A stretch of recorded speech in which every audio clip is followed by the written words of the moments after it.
This video is brought to you by John Robson Guitar Tuition. If you enjoy the content, please consider supporting the channel by enrolling on a course, purchasing some guitar lessons or a t-shirt, or you can join my Patreon. Now, on with the show. Hello chaps, welcome once again to John Robson Guitar Tuition. As always, I do hope you're well. It's all about this guitar today. This is one of the 4 guitars that the good folks at Bax Music have sent me to do some reviews on. This is the Fazley Sunset Series Sand Shark. You can probably tell from the sort of blacked out finish and you know, the general sort of vibe of it that it is aimed possibly not at the kind of player that I am. This is very much a metal themed guitar. So I'll tell you what this guitar is like, and we'll have a look at the weights and measures right after you've heard me try and stumble through something with a little bit more of a metal vibe than I'm usually inclined to do. Here's what it sounds like.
And as always, you'll find a full tab for that piece of music in both Guitar Pro and PDF formats, along with a clip of me playing it and a jam track to play along with yourself. All of that is up on my Patreon page. There's the address, and the link is in the description. $3 or £2.50 a month gets you access to all of these additional goodies that go along with these YouTube videos. And I want to say a massive thank you to everyone who supports me in that or any of the other ways, which are also downstairs in the description. Well, a little bit more housekeeping before we go any further. For the kind of crunchy, power chordy, riffy sort of stuff there, I was using the Blue Guitar Amp 1, pretty much what I use all the time nowadays, on the Vintage channel. It's possibly not the most metal of tones, but it is my kind of go-to kind of crunchy rhythm guitar sort of tone. For the clean tones on those kind of arpeggiated chords, it was the same amp, but on the clean channel, which has a bit more of a Fendery kind of clean tone.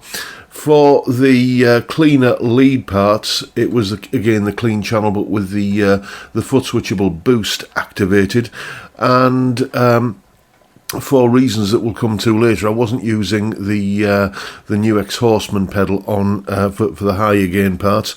I was not that one there. And normally, basically, this is what I use: the Vintage channel and the new Horseman. But what I was using here, I believe, if my memory serves me right, was the the classic channel, which is more of a JCM 800 tone, again with a foot switchable boost on there. As I say, there is a reason why I wasn't using the new X-Horseman pedal, but we'll come to that later. Let's, before we get to that, have a little bit of a look at some weights and measures for this guitar. Here we go here.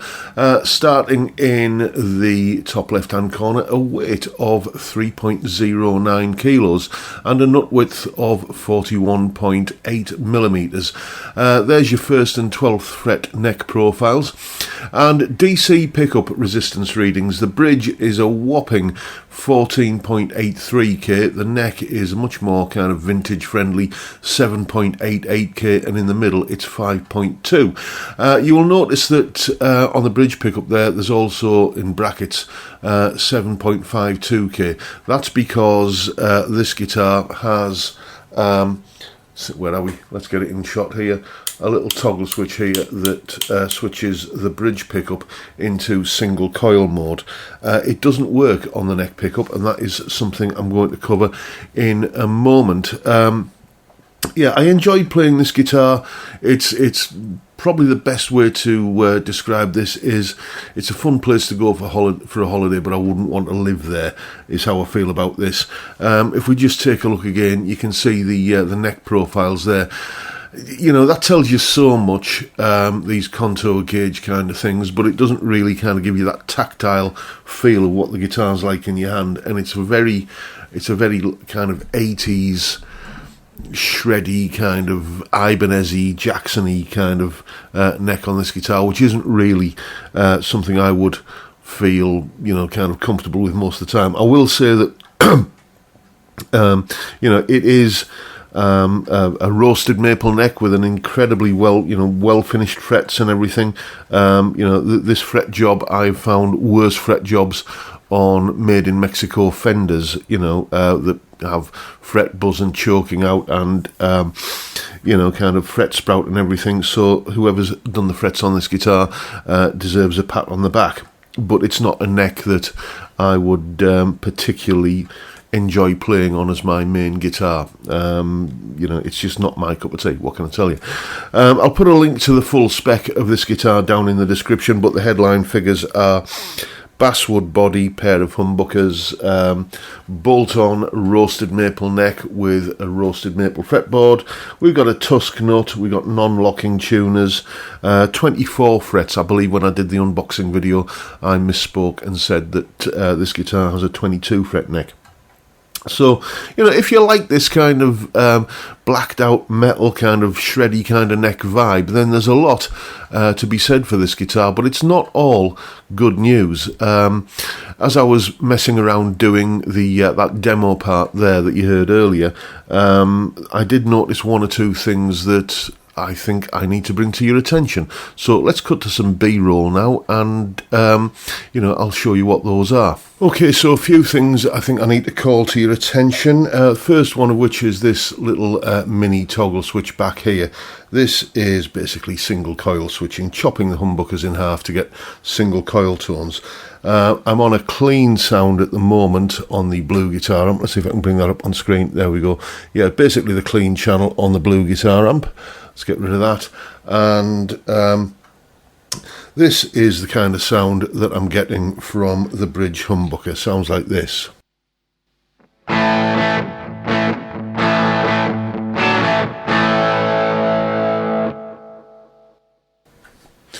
Then if I pull the switch forward, which to me is a bit counterintuitive, but you know, it's easy enough to turn the switch around if you need to, that's when we encounter the single coil tone.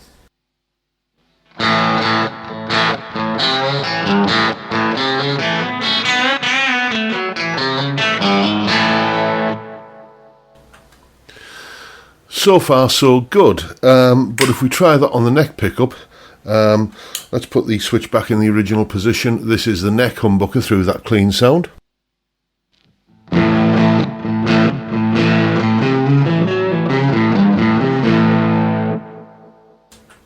Then let's switch it to single coil, see what happens.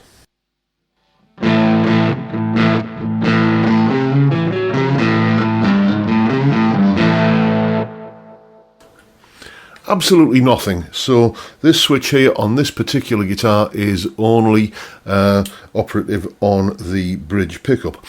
The other thing that I've noticed is in the middle position, where we've got both pickups on together, there is that definite kind of out of phase Peter Green kind of sound like this.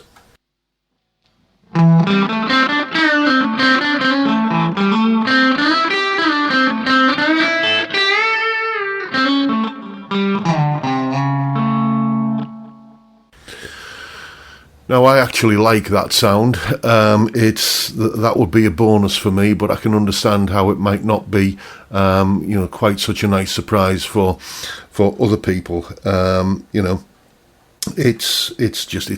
When both pickups are on, they're out of phase, and the single coil switching doesn't work on the neck pickup. But perhaps the most unsettling thing that I noticed about this guitar is if I just bring up my pedal board on screen, there it is there. That little brown pedal in the middle there, you can see that's my go-to drive pedal. It is New X Horseman pedal, obviously kind of a bit of a clone. So without that on, I've just switched to the vintage channel on the Blue guitar amp now. And without that sort of New X pedal on the bridge humbucker, I get this kind of tone.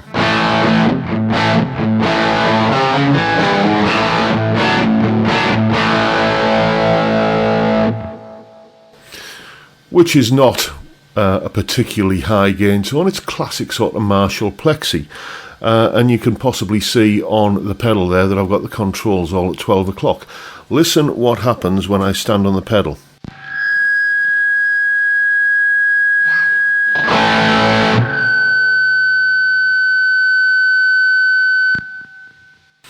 Yeah.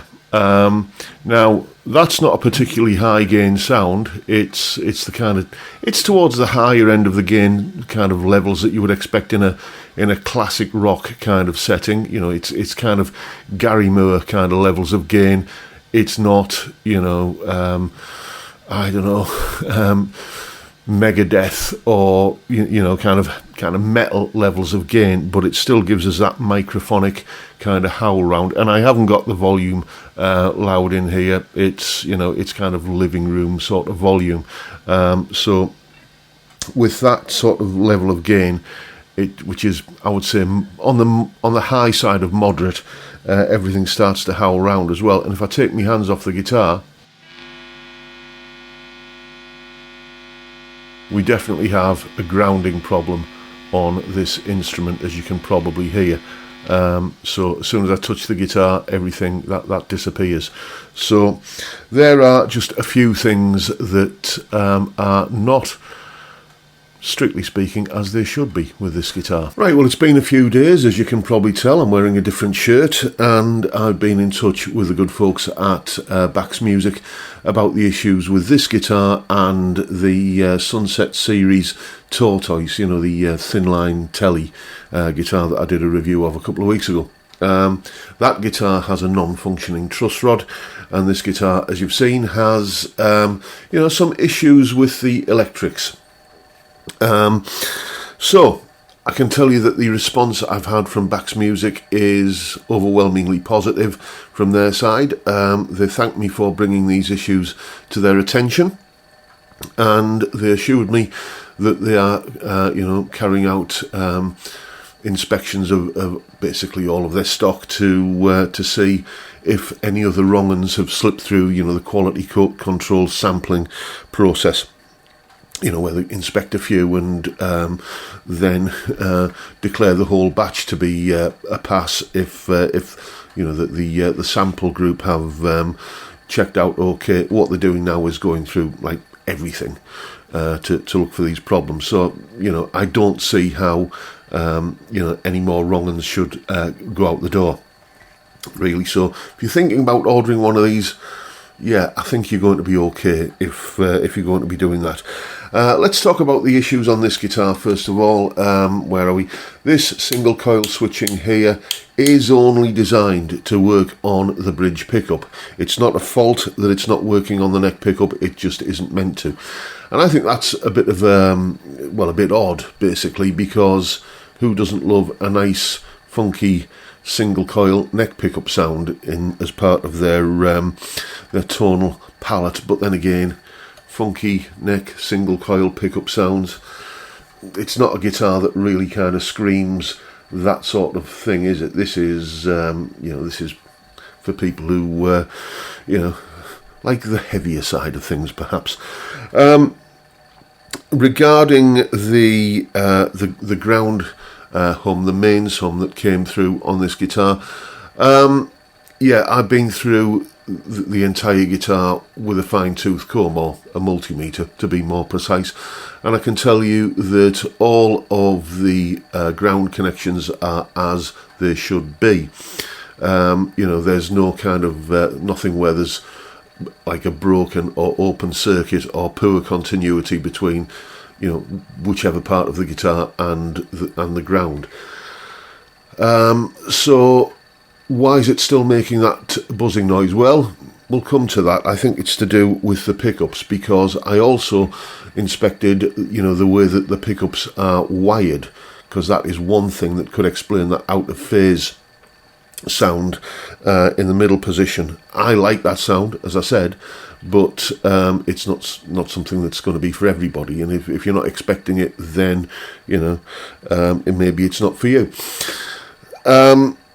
So what if the pickups are wired the right way round and we're still getting that out of phase sound? What could it be? Well, a la the famous Gary Moore, Peter Green, Kirk Hammett, Les Paul, maybe the magnet is in the wrong way round. And I think all of the problems on this guitar do point to these pickups being like a Monday morning or a Friday afternoon job, because if the magnet's been put in the wrong way around, if there's a grounding problem within the pickups themselves, that would cause that kind of mains hum issue that I demonstrated in the last clip. So yeah, I think if you were to change the pickups on this guitar, suddenly it would become all tickety-boo and as it should be. But if you've got a guitar with this kind of stuff on it, would you change the pickups, or would you just send it back? I personally would send it back. And if you don't get the same level of excellent customer service that I've had from the people at Bax Music, then ask them why. Publicly on social media. Tell them there's a big fat bald lad with a double chin and a beer gut on YouTube that you seem to look after a lot better than you've done with me. So kind of call them out on it, and I'm sure that would get the desired result. I'm sure you won't need to. The videos I've done on these Fazley guitars, the comment section has been full of people who said, yeah, I got a wrong one as well, and I got in touch and they dealt with it efficiently. So I'm sure you wouldn't need to, but I'm just saying, if you do, I don't want to be here saying, I had great customer service, and then people will say, oh yeah, but you make YouTube videos, they're bound to look after you. So anyway, you know what I'm saying. Right, what else did I need to talk about? Yes, the phasing, the ground hum, the microphonic squealiness from these pickups here. Again, I think everything that we've identified on this guitar points to these pickups just being some wrong uns that have slipped through the net. So all of these kind of issues aside, which I think we can pretty confidently say are down to the pickups being at fault.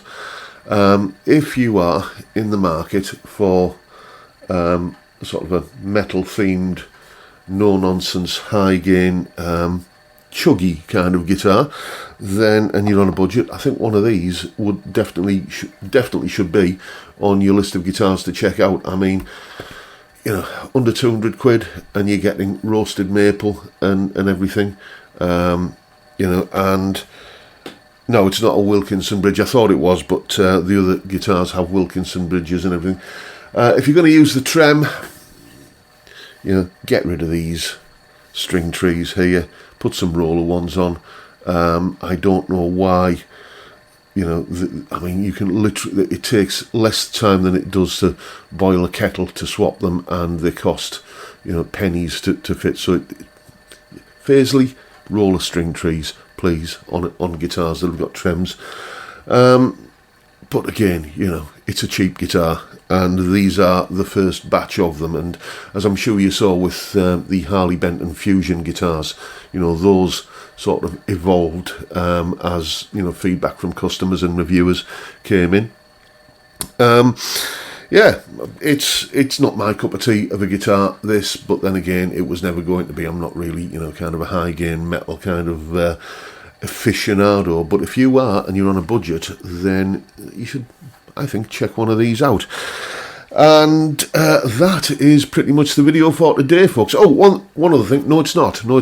Some people have reported problems accessing the truss rod on some of these Sunset series guitars. I haven't, apart from the one where the truss rod just doesn't work, but I had no problem accessing it. So what Fazley are going to do is they're going to be sending out some different Allen keys, ones with like a shorter foot, which apparently improves the access into the truss rod cavity there. So again, they are reacting to and responding to customer feedback and reviewers' feedback, which is always nice to see. But that is pretty much the video for today, folks. Hope you've found it useful and informative in some small way. And if that's the case, please hit the subscribe button and the notification bell if you haven't already done so.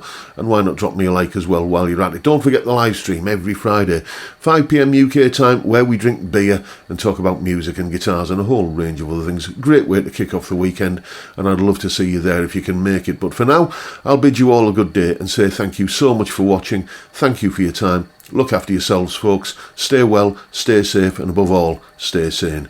Bye for now.